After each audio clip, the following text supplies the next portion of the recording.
Hello ಎಲ್ಲಿಗೂ ನಮಸ್ಕಾರ. ಹೊಬ್ಬೆಲ್ಲ super happy ಅಲ್ದೆ ಅಂತ ಅಂದ್ಕೊಂಡಿದ್ದೀನಿ. ಸೊ ಬೆಳಗ್ಗೆ ಎದ್ದು ಗಂಟ್ಲ ಸಿಕ್ಕಾಬಟ್ಟೆ ಪೇನ್ ಆಗ್ತಿತ್ತು ಗುರು. ಅದಕ್ಕೆ ಬಿಸಿ ಬಿಸಿ ನೀರನ್ನ ಮಾಡ್ಕೊಂಡು ಕುಡ್ದಿದ್ದಾಯ್ತು. ಎದ್ದು ಸಿಕ್ಕಾಬಟ್ಟೆ ಲೇಟ್ ಆಯ್ತು ಇವತ್ತು ನನಗಂತೂ.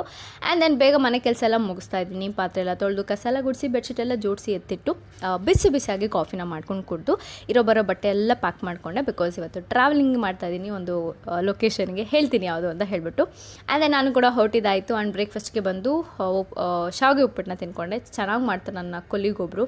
ನನ್ನ ಫೇವ್ರೆಟ್ ಕೊಲ್ಲಿಗೆ ಇವತ್ತು ಲಾಸ್ಟ್ ವರ್ಕಿಂಗ್ ಡೇ ಇತ್ತು. ಅವ್ರಿಗೆ ಕೇಕು ಮತ್ತು ಗಿಫ್ಟ್ ಎಲ್ಲ ತೊಗೊಂಡೋಗಿ ಸೆಲೆಬ್ರೇಟ್ ಎಲ್ಲ ಮಾಡಿದ್ದಾಯಿತು. ಆ್ಯಂಡ್ ದೆನ್ ಅದೆಲ್ಲ ಮುಗಿಸಿ ನಾನು ಕೂಡ ಚಿಕ್ಕದಾಗಿ ಶಾಪಿಂಗ್ ಮಾಡಿಕೊಂಡೆ. ಆಟೋನ ಬುಕ್ ಮಾಡ್ಕೊಂಡು ಯಶವಂತಪುರಕ್ಕೆ ಹೋಗಬೇಕಾಯ್ತು ರೈಲ್ವೆ ಸ್ಟೇಷನ್ಗೆ. ಆಮೇಲೆ ಗೊತ್ತಾಯಿತು ತುಂಬಾ ಟೈಮ್ ಆಗ್ತಿದೆ ಅಂತ ಹೇಳಿಬಿಟ್ಟು ದೆನ್ ಅಲ್ಲಿಂದ ಲಾಲ್ಬಾಗ್ ಹತ್ರ ಇಳ್ಕೊಂಡು ಮೆಟ್ರೋನ ತೊಗೊಂಡು ಅಲ್ಲಿಂದ ಯಶವಂತಪುರಕ್ಕೆ ಹೋಗಿ ಹಂಗೆ 8:45ಗೆ ನನ್ನ ಟ್ರೈನ್ ಇತ್ತು. ಆನ್ ಟೈಮ್ಗೆ ರೀಚ್ ಆಗಿ ಟ್ರೈನಲ್ಲೇ ನಾನು ಊಟ ಎಲ್ಲ ತೊಗೊಂಡು ತಿಂದಿದ್ದಾಯಿತು. That's it for the day. ನಾನು ಹೋಗ್ತಾ ಇರೋದು ಪಾಂಡಿಚೇರಿಗೆ. ಸೊ ಸಿಗ್ತೀನಿ ನಾನು ಮುಂದಿನ ವ್ಲಾಗಲ್ಲಿ. ವೆಯ್ಟ್ ಮಾಡ್ತಾರಿ. And okay bye.